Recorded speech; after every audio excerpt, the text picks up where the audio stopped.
स्वागत है आपका हमारे चैनल पर, जहां आज हम बात करेंगे एक legendary anime attack on Titan की, जो दुनिया भर के फैंस का दिल जीत चुका है। तो तैयार हो जाइए इस एपिक सफर के लिए। इस वीडियो में हम बात करेंगे एक ऐसे एनीम की जो एक्शन, इमोशंस और ट्विस्ट से भरपूर है, अटैक ऑन टाइटन, जिसमें हर एपिसोड एक नए सस्पेंस के साथ आता है। तो चलिए शुरू कर। अटैक ऑन टाइटन की कहानी तीन गोलाकार दीवारों के अंदर एक सभ्यता पर केंद्रित है। स्थानीय रूप से प्रचारित ज्ञान के अनुसार यह मानव सभ्यता का अंतिम जीवित अवशेष है। इसके निवासियों, जिन्हें एल्डियन के रूप में जाना जाता है, को यह विश्वास दिलाया गया है कि 100 साल से भी पहले टाइटन्स नामक मानव जैसे विशालकाय जीवों के उभरने के बाद मानवता विलुप्त होने के कगार पर पहुंच गई थी, जो मनुष्यों को देखते ही हमला कर देते हैं और खा जाते हैं। मानवता के अंतिम अवशेष तीन संकेंद्रित दीवारों के पीछे छिप गए और लगभग एक सदी तक शांति का आनंद लिया। दीवारों के भीतर बाहर निकलने के विचार पर दृढ़ता से नाराजगी जताई जाती है और हतोत्साहित किया जाता है। टाइटन्स का मुकाबला करने के लिए देश की सेना वर्टिकल मैन्यूवरिंग इक्विपमेंट (VME) का उपयोग करती है, जिसे omni directional manoeuvring gear (ODM) gear भी कहा जाता है। कमर पर लगे ग्रैपलिंग हुक और गैस से चलने वाले प्रोपल्शन का एक सेट जो 3 आयामों में गतिशीलता को सक्षम बनाता है। अल्ट्राहार्ड स्टील से बनी तलवारों का उपयोग गियर के साथ किया जाता है और अंततः थंडर स्पीयर्स नामक रॉकेट लॉन्चर जैसे हथियार विकसित किए जाते हैं। टाइटन्स के विभिन्न प्रकार हैं। शुद्ध टाइटन्स सबसे कमजोर और सबसे सामान्य होते हैं, जिनके व्यवहार का पूर्वानुमान लगाना आसान होता है, जिससे उन्हें मारना आसान होता है। असामान्य टाइटन्स शुद्ध टाइटन्स होते हैं, जिनके व्यवहार का पूर्वानुमान लगाना ज्यादा मुश्किल होता है, जिससे वे कहीं ज्यादा खतरनाक होते हैं।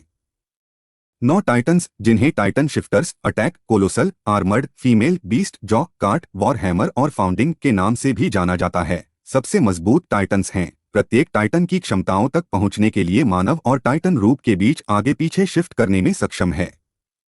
कई टाइटन शिफ्टर्स में अपनी इच्छानुसार अपने शरीर के कुछ हिस्सों को सख्त करने की क्षमता होती है, आमतौर पर उन्हें लगभग अभेद्य बनाने के लिए या युद्ध के दौरान अपने वार को मजबूत बनाने के लिए।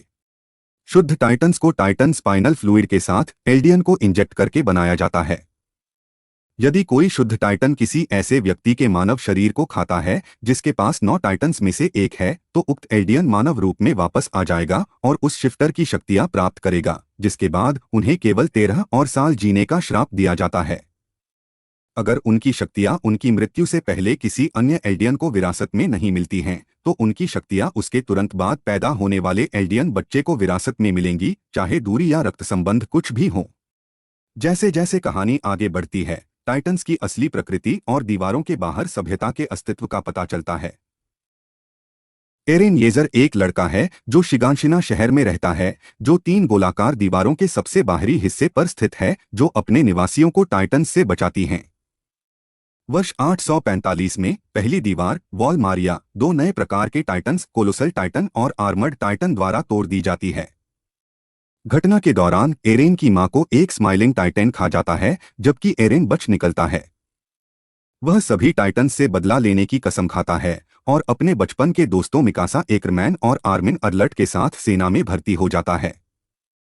शिगांशिना के पतन के 5 साल बाद कोलोसल टाइटन प्रोस्ट शहर पर हमला करता है, जो दूसरी सबसे भीतरी दीवार, वॉल रोज में स्थित है।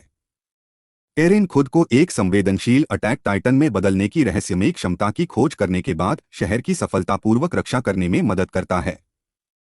इसके अतिरिक्त उसे अपने पिता ग्रिशा येजर की यादें वापस आती हैं, जिन्होंने वॉल मारिया के पतन के तुरंत बाद उसे यह क्षमता दी थी और उसे बताया था कि उनकी दुनिया के बारे में सच्चाई शिगांशिना में उनके तहखाने में पाई जा सकती है।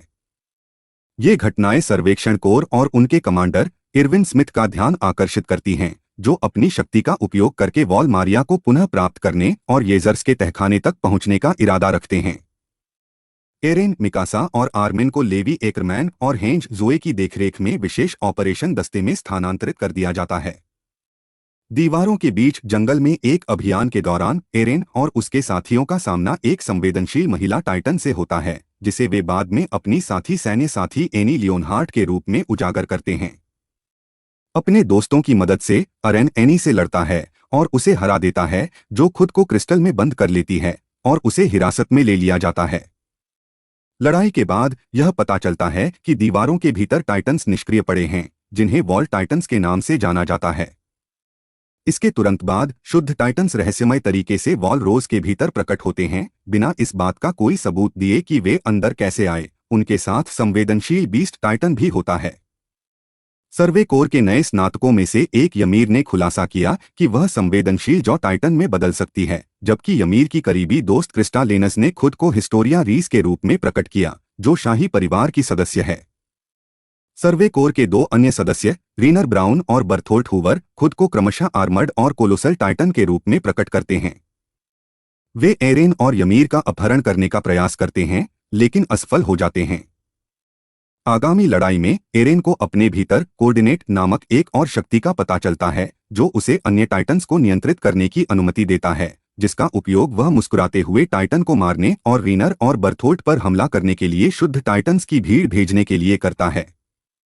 यह दोनों को भागने के लिए मजबूर करता है, जिसके बाद यमीर स्वेच्छा से उनके साथ भाग जाती है। हिस्टोरिया को दुश्मन द्वारा निशाना बनाए जाने से बचाने के लिए खुद को बलिदान के रूप में पेश करती है।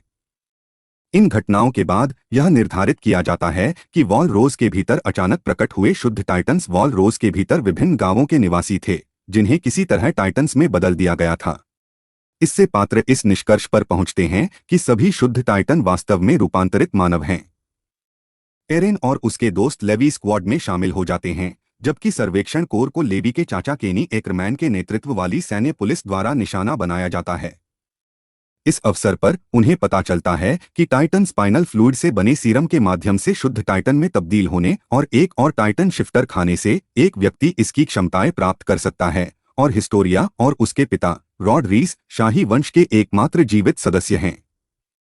रॉड एरेन का अपहरण कर लेता है क्योंकि उसके पास संस्थापक टाइटन है, जिसे उसके पिता ग्रिशा ने फ्रीडा रीस हिस्टोरिया की सौतेली बहन को खाने पर प्राप्त किया था, और एरेन ने उसके पिता को खाने के माध्यम से प्राप्त किया था। रॉड हिस्टोरिया को खुद को टाइटन में बदलने की अनुमति देने के लिए मनाने की कोशिश करता है, ताकि वह एरेन को खा सके और संस्थापक की शक्ति वापस पा सके। हिस्टोरिया द्वारा मना करने और रॉड की स्पाइनल फ्लूइड की शीशी को तोड़ने के बाद रॉड खुद सीरम का सेवन करने का प्रयास करता है, एक राक्षसी रूप से बड़े असामान्य टाइटन में बदल जाता है और अनजाने में केनी को मार देता है। उसके बाद उसे हिस्टोरिया सर्वे कोर की मदद से द्वारा मार दिया जाता है और उसके बाद उसे रानी घोषित कर दिया जाता है। राजनीतिक अशांति को हल करने के बाद सर्वेक्षण कोर ने शिगाशिना को पुनः प्राप्त करने के लिए एक सफल अभियान का नेतृत्व किया, जिसमें बीस्ट कोलोसल आर्मर्ड और कार्ट टाइटन से लड़ाई हुई, लेकिन भारी हताहत हुए, जिसमें एरविन बीस्ट टाइटन के खिलाफ एक आत्मघाती हमले में मर गया और आर्मिन कोलोसल टाइटन का स्वामित्व प्राप्त करता है जब लेवी उसे केनी द्वारा दिए गए सीरम के साथ इंजेक्ट करता है, जिससे आर्मिन बर्थोल्ट को खा जाता है।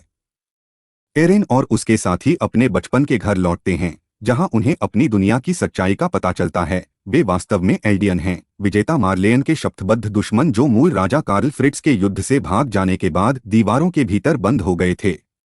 वे अंतिम मनुष्य नहीं हैं जैसा कि उन्हें बताया गया था, बल्कि पैराडिस नामक एक अलग द्वीप पर एल्डियन का एक बंद संप्रदाय है। क्योंकि वे यमीर के विषय हैं जिन्हें टाइटन स्पाइनल फ्लूइड के साथ इंजेक्ट करके टाइटन्स में बदला जा सकता है, एल्डियन मार्ले द्वारा उत्पीड़ित होते रहते हैं। शिगाशिना की लड़ाई के 1 साल बाद सर्वेक्षण कोर ने द्वीप पर बचे हुए सभी शुद्ध टाइटन्स को मार डाला। 3 साल बाद सर्वेक्षण कोर ने एरेन और उसके सौतेले भाई जेके द्वारा आयोजित लिबेरियो की मार्लेयन राजधानी पर हमला किया, जो बीस्ट टाइटन का मालिक है। एरेन ने विली टाइबर को मार डाला, जो एक एल्डियन था जो अपने परिवार के साथ मार्ले को छाया से नियंत्रित कर रहा था और अपने पिछले मालिक विली की बहन लारा को खाने के बाद वॉर हैमर टाइटन का स्वामित्व प्राप्त करता है।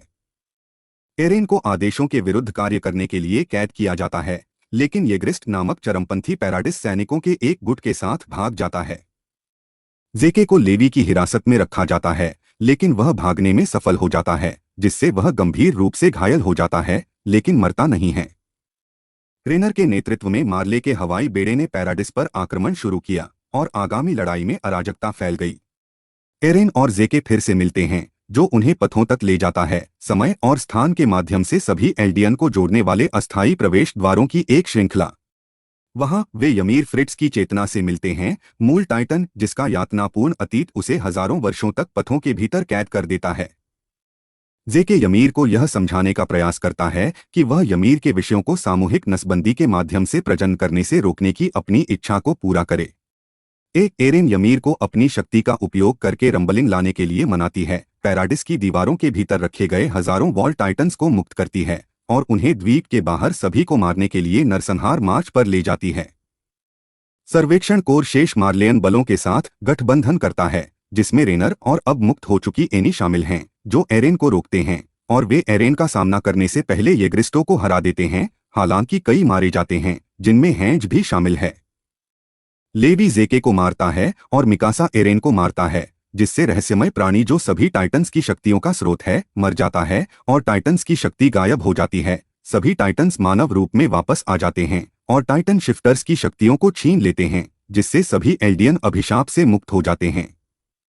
उसकी मृत्यु से उसके दोस्तों पर लगे मेमोरी ब्लॉक भी रिलीज हो जाते हैं, जिससे पता चलता है कि जो कुछ हुआ वह एरेन की मानवता के 20% हिस्से को बचाने की योजना का हिस्सा था, जिसमें आर्मिन, लेवी, मिकासा और अन्य को दुनिया की नजरों में हीरो के रूप में पहचाना जाना था, क्योंकि उन्होंने उसे मार डाला और रंबल को रोक दिया।